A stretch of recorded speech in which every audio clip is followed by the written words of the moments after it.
ចូលលេខ9របស់ Man City សុទ្ធទៅលើ Dortmund ជំរាបសួរសូមស្វាគមន៍មកកាន់ការទស្សនាសារជាថ្មីនេះជាវីដេអូ highlight ការប្រកួតរវាង Man City ជាមួយនឹង Borussia Dortmund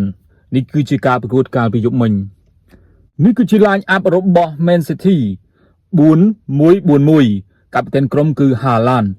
លេខ9របស់ Man City ហើយនេះគឺជា line up របស់ Borussia Dortmund គឺទម្រង់លេង 3-4-2-1 អ្នកចាំទីរបស់ Dortmund គឺ Gobel ឥឡូវនេះយើងរីករាយទស្សនាការប្រកួតទាំងអស់គ្នាឥឡូវនេះទៅពីស្រាប់ខាងស្ដាំ Savinho ឲ្យនរណាចេះ Savinho ឲ្យ Phil Foden សុំជើងឆ្វេងអត់ចូលទេ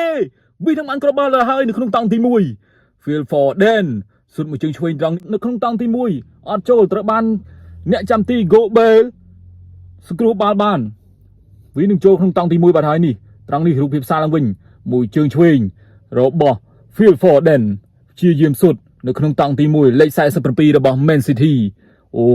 យខំបានកូនជួយទេអូនឯងហើយនេះបាល់ free kick មួយជើងឆ្វេងរបស់ Phil Foden អូវានឹងចូលទៅហើយត្រូវបានអ្នកចាំទីសង្គ្រោះបានទៀតបងប្អូនឯងហើយទៅបន្តទៀតទៅទៀតឲ្យ make kill Man City បាទលេខ4របស់ Man City ទៅទៀតហើយបងប្អូនមួយជើងឆ្វេង Phil Foden ចូលកុំមាត់ខ្ញុំសុទ្ធចូលកុំមាត់អីយ៉ា style របស់ Phil Foden ជើងឆ្វេងរបស់ Foden សុទ្ធចូលទៅលើ Borussia Dortmund ឥឡូវទៅទៀតហើយ Haaland មួយជើងឆ្វេងលេខ9របស់ Man City ចូលសញ្ជាតិ Norway សុទ្ធបញ្ចូលទីទៅលើ Borussia Dortmund អូណាស់ Haaland ឥឡូវទៅទៀតហើយបងប្អូនអីយ៉ាប៊ីនឹងចូលឬក៏អត់ទេឱកាសម្ដងនេះទៅទៀត Phil Foden ទៀតចូល Phil Foden អីយ៉ាលៀនដាក់នេះឌឺដាក់ Borussia Dortmund ហើយឌឺដាក់ក្រុមរបស់ Borussia Dortmund នេះ